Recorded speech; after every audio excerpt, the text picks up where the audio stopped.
Hi everyone, my name is Sarah Feeley and I'm a fourth year pharmacy student at the University of Connecticut School of Pharmacy and Pharmaceutical Sciences. Today, I will be walking you through a blog post I wrote working with Dr. Jennifer Gerardo, a clinical professor. This blog post is titled Treatment of Bacteremic UTIs in Neonates. Is oral step-down therapy safe? And is a review of a retrospective study called Early Transition from Parenteral to Oral Antibiotics for Neonates with Bacteremic Urinary Tract Infections. You'll find this blog post on the UConn School of Pharmacy and Pharmaceutical Sciences website under the Pediatric Infectious Diseases and Immunization Update blog series. For many infectious disease treatment, antimicrobial stewards encourage oral antibiotic step-down therapy. However, in neonates with bacteremic UTIs, oral step-down antibiotic therapy has not become routine and was not recommended in the guidelines published in 2021 by the American Academy of Pediatrics, but there's emerging evidence that supports its safe and effective use in this population. A retrospective study published by Greenhow and colleagues in the April issue of the Journal of Pediatrics Infectious Disease Society published their experience at Kaiser Permanente in Northern California transitioning from parenteral to oral antibiotics in neonates with bacteremic UTIs. This retrospective trial included 49 neonates with bacteremic UTIs. The purpose of this trial was evaluate the outcomes of neonates with bacteremic UTIs treated with parenteral to oral antibiotics versus prolonged parenteral treatment. The vast majority of infants were infected with E. coli. Cephalexin and amoxicillin were the most common oral antibiotics used. The authors found that parenteral antibiotics followed by oral therapy after an average of 3.7 days was successful at treating bacteremic UTIs in neonates. Their primary outcome of relapsed UTI only occurred in 2 neonates from the parenteral to oral treatment group. However, no cases of relapsed bacteremia nor any rehospitalization within 30 days were seen. The 2 neonates with relapsed UTI both had vesico-urethral reflux, otherwise referred to as VUR. This in itself can increase the risk of recurrent UTIs in neonates. Additionally, authors noted the parenteral to oral antibiotic group had significantly reduced the lengths of hospitalization with 2.9 days versus 8.8 days in the prolonged parenteral group. This is not the only evidence supporting the use of oral step-down in this population. A multi-center retrospective cohort study by Schroeder and colleagues evaluated 251 infants less than 90 days old with bacteremic UTIs. They found there was no significant difference in the duration of parenteral treatment and the likelihood of relapse. Another multi-center retrospective cohort study was by Desai and colleagues that evaluated 115 infants less than or equal to 60 days old with bacteremic UTIs to determine if there was an association between parenteral treatment durations and outcomes. They found that parenteral treatments of less than or equal to 7 days versus greater than 7 days did not have a significant impact on 30-day UTI recurrence and all-cause hospitalization. A systematic review evaluated 18 retrospective cohort studies besides Schroeder and Desai from studies that included infants less than or equal to 90 days and reported outcome data with bacteremic UTIs. 94% of infants have favorable outcomes, which includes resolution of bacteremic UTIs without recurrence, clinical improvement at discharge, and absence of UTI complications.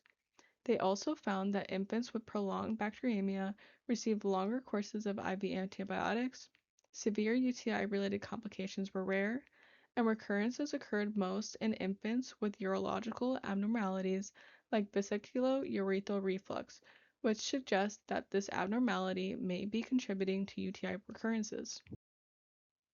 The 2021 American Academy of Pediatrics Guideline for the Evaluation and Management of UTIs in Well-Appearing Febrile Infants 8 to 60 days old recommends initial parenteral treatment for neonates aged 8 to 28 days old with bacteremic UTIs. They recommend IV or IM ampicillin plus ceftazidime or gentamicin for ages 8 to 21 days old, and IV or IM ceftriaxone for ages 22 to 28 days old.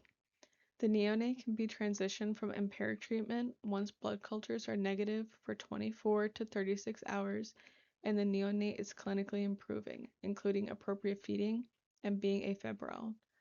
From the 2024 report of the Committee on Infectious Diseases of the American Academy of Pediatrics, also known as the AAP Red Book on Serious Neonatal Bacterial Infections, and the 2021 AAP Guidelines, they recommend that the remainder of treatment be based on the source of the infection, the pathogen type, and the clinical improvement of the neonate, which can be 10 to 14 days. In 2025, a group of clinicians from the European Society of Pediatric Infectious Diseases published guidelines for complicated UTIs that included neonates. They make recommendations for initial IV treatment, then transition to oral antibiotics in infants and neonates less than 2 months old with bacteremic UTIs. Treatment can be transitioned to oral therapy after 7 days or less of IV treatment. They're afebrile, well appearing, and tolerating oral intake for a total course of 10 to 14 days of antibiotic treatment. So, what pharmacists can take away from this evidence is that oral antibiotic step-down treatment can be used in neonates with bacteremic UTIs. When evaluating if oral step-down therapy is appropriate, the neonate should be afebrile, well-appearing, and tolerating oral intake with negative blood cultures for 24 to 36 hours prior to the transition. Also note that the infant and the family should demonstrate that they're able to successfully provide the antibiotic orally. The total duration of treatment remains at 10 to 14 days, depending on the pathogen and clinical status of the infant. Empiric therapy in the U.S. should include IV or IM ampicillin plus ceftazidime or gentamicin for ages 8 to 21 days old, and IV or IM ceftriaxone for ages 22 to 28 days old. Oral antibiotic agents for neonates are not mentioned in the 2021 American Academy of Pediatric Guidelines. However, antibiotics from the study reviewed that have shown to be successful if they're demonstrated to be susceptible includes amoxicillin, amoxicillin clavulanate, cephalexin, cefdinir, cefixime, and ciprofloxacin. Ciprofloxacin should be reserved for UTIs when no other oral options are available, including multi-drug resistant bacteria, gram-negative bacteremia resistant to beta-lactams or other antimicrobial classes, or Pseudomonas aeruginosa UTIs. It's important to incorporate this into practice as oral step-down treatment may help reduce the risk of resistance, nosocomial infections, and catheter-related complications to contribute towards stewardship efforts. Thank you for watching this summary of treatment of bacteremic UTIs in neonates. Is oral step-down therapy safe? With the pediatric ID and immunization updates in partnership between the UConn School of Pharmacy and Pharmaceutical Sciences and the Pediatric Pharmacy Association. To learn more, please go to the full blog post with the link that can be found in the description of this playlist. If you found this video interesting, please be sure to like, follow, and subscribe to the University of Connecticut School of Pharmacy and Pharmaceutical Sciences channel and our playlist. Have a great rest of your day. This information is for educational purposes only.